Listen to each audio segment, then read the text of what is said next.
వరుసబెట్టి జర్నలిస్టుల మీద దాడులు జరుగుతున్నాయి. తాజాగా విజయనగరం జిల్లా పూసపాటిరేగ మండలంలో ప్రభుత్వ భూముల ఆక్రమణ వార్తలు రాస్తున్న కక్షతో విశాలాంధ్ర మండల రిపోర్టర్ పి గోవింద్ మీద కర్రతో దాడి జరిగింది. భూ కబ్జాల అక్రమాల వెలుగులోకి తెస్తున్న జర్నలిస్టులను లక్ష్యంగా చేసుకున్నారు దుండగులు. జర్నలిస్టు మీద భౌతిక దాడిని తీవ్రంగా ఖండించిన జర్నలిస్టు వర్గాలు విలేకరు మీద దాడిని వాస్తవంగా జర్నలిస్ట్ సంఘాలు ఖండించడానికే పరిమితం అవుతుంది. ఇట్లాగా జరుగుతున్నాయి. దాడులు జరుగుతున్నా సరే దిక్కుమొక్కు లేకుండా పోతున్నటువంటి పరిస్థితి, జర్నలిస్టులనే కొడుతున్నటువంటి పరిస్థితి నడుస్తోంది.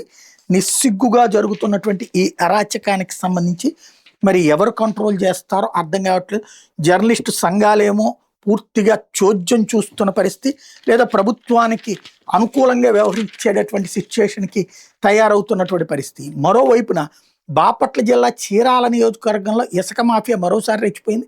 ఇసుక అక్రమ రవాణా మీద మైనింగ్ అధికారులకు ఫిర్యాదు చేశారని మాజీ విలేకరి నాయుడు నాగార్జున రెడ్డి మీద బుధవారం హత్యా ప్రయత్నం చేశారు. తీవ్ర గాయాలతో తప్పించుకుని చీరాల ప్రభుత్వ ఆసుపత్రిలో చేరిన నాగార్జున రెడ్డికి మెరుగైన చికిత్స కోసం గుంటూరు తరలించారు. ఎమ్మెల్యే ఎన్నంకొండ కుమారుడు మహేంద్ర ప్రోద్బలంతో ఈ దాడి జరిగిందని బాధితుడి భార్య ఆరోపించారు. జిల్లాలో ఇసుక సిలికా తవ్వకాల పేరుతో ప్రభుత్వ ఖనిజ సంపద దోపిడీ జరుగుతోందని Naidu Nagarjuna Reddy mining and geology శాఖ కంప్లైంట్ చేశారు. గురువారంలో 19-20 తేదీలు తనిఖీలు చేస్తానని అధికారులు నాగార్జున రెడ్డికి సమాచారం ఇచ్చారు. బుధవారం వేటపాలెం మండలం తిమ్మసముద్రం వెళ్లే దారిలో జరిగే తనిఖీలకు హాజరయ్యేందుకు వెళ్లిన సమయంలో తన మీద దాడి చేసేందుకు ప్రయత్నిస్తారనే సమాచారంతో నాగార్జున రెడ్డి అక్కడి నుంచి వెళ్ళిపోయారు. కొంతమంది వ్యక్తులు బైకులు కార్లు వచ్చి నాగార్జున రెడ్డి ఎక్కించుకెళ్లారని తెలిసింది. కొద్దిసేపటి తర్వాత నాగార్జున రెడ్డి చెవి నుంచి రక్తం కారుతూ తీవ్ర గాయాలతో చీరాల ఏరియా హాస్పిటల్కి వెళ్లారు. పరీక్షించిన వైద్యులు అతను మాట్లాడలేకపోవడంతో మెరుగైన చికిత్స కోసం గుంటూరు తరలించారు.